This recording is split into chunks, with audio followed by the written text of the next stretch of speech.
You ask Tiger to solve.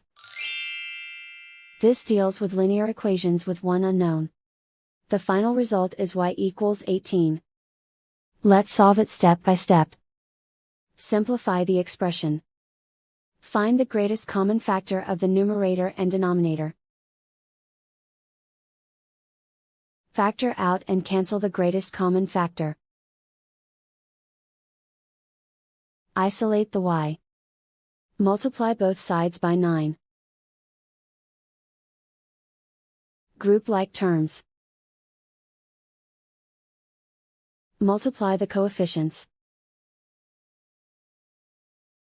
Simplify the fraction. Simplify the arithmetic. And so the final result is y equals 18.